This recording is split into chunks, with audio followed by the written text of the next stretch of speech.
नमस्कार दोस्तों, हमारी आज की कहानी का नाम है मजाक। अरे सब तैयार हुए कि नहीं? लड़की वाले हमारा इंतज़ार कर रहे।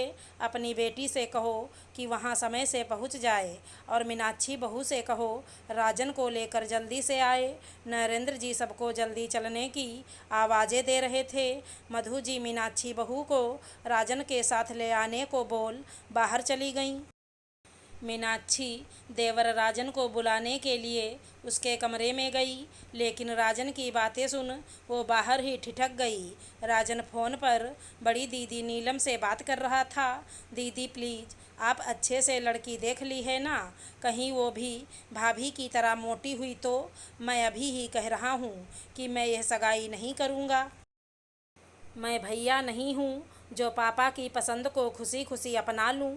मैं पतली और छरछरी काया वाली लड़की से ही शादी करूँगा। भाभी को तो देखा है, तन्वी के होने के बाद और फूल गई हैं। पता नहीं कैसे भैया उनको झेलते हैं। बोलते बोलते राजन हंसने लगा।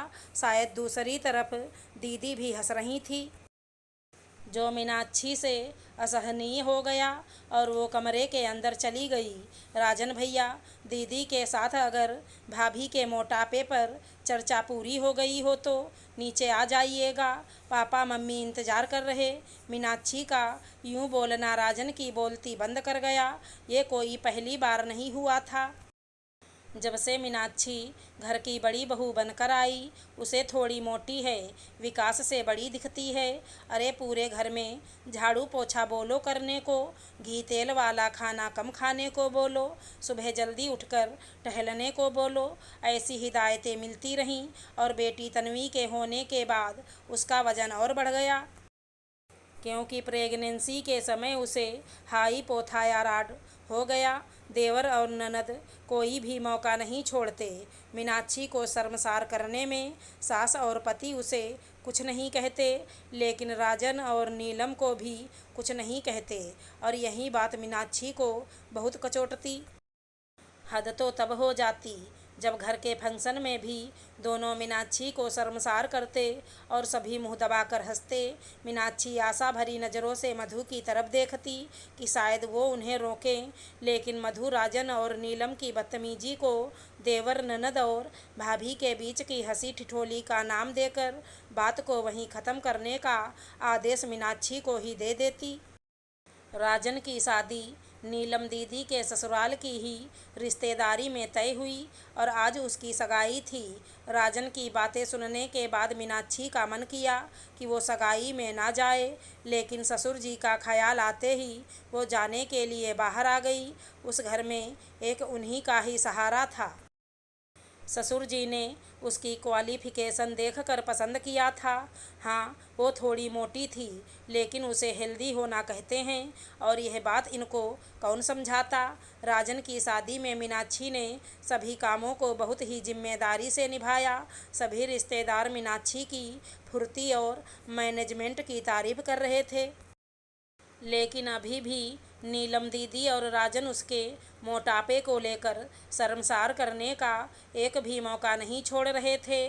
घर का माहौल ख़राब ना हो, इसलिए मीनाक्षी दोनों की बात सुनकर मुस्कुरा कर रह जाती, क्योंकि जानती थी कि उसने अगर गुस्सा किया तो सभी उसी को दोष देंगे। देवरानी हेमा के आने के बाद राजन मीनाक्षी का अब और खुलकर मजाक बनाने लगा। अब वो अक्सर मीनाक्षी की तुलना हेमा से करके कुछ भी बोल देता और हेमा भी राजन के साथ हंसती। एक दिन हेमा सीढ़ियों से उतरते समय गिर गई, उसके पैर में मोच आ गई थी। राजन उसे गोद में उठाकर नीचे ले आया और फिर हॉस्पिटल ले गया। डॉक्टर ने बताया कि पैर में फ्रैक्चर नहीं है, लेकिन लिगामेंट और मसल्स बहुत ज़्यादा रप्चर हो गए हैं, इसीलिए 3 हफ्ते तक बेड रेस्ट करना है। राजन हेमा को गोद में लेकर कमरे में चला गया और मीनाक्षी उसके लिए हल्दी वाला दूध लेकर आई। मीनाक्षी को देखकर राजन को फिर मस्खरी सूझी और बोलने लगा, अच्छा हुआ भाभी सीढ़ियों पर नहीं गिरी, वरना सोचो भैया भाभी को कैसे गोद में उठाते। भाभी को उठाने के चक्कर में भैया कहीं खुद ही ना उठ जाते। ये बोल राजन ने अपने दोनों हाथों को ऊपर हवा में कर दिया। मीनाक्षी ने राजन के हाथों का इशारा देखा तो उसने सभी शर्म छोड़ दिया, क्योंकि मीनाक्षी के लिए ये सब सहन करना अब मुश्किल हो रहा था। उसने राजन को करारा जवाब दे ही दिया। सही कहा राजन कि मैं सीढ़ियों से नहीं गिरी, लेकिन गिरती भी कैसे और क्यों। 5 साल में मैं न जाने कितनी बार अपने इस भारी मोटे शरीर को लेकर ऊपर नीचे करती रहती हूँ, लेकिन फिर भी मैं नहीं गिरी।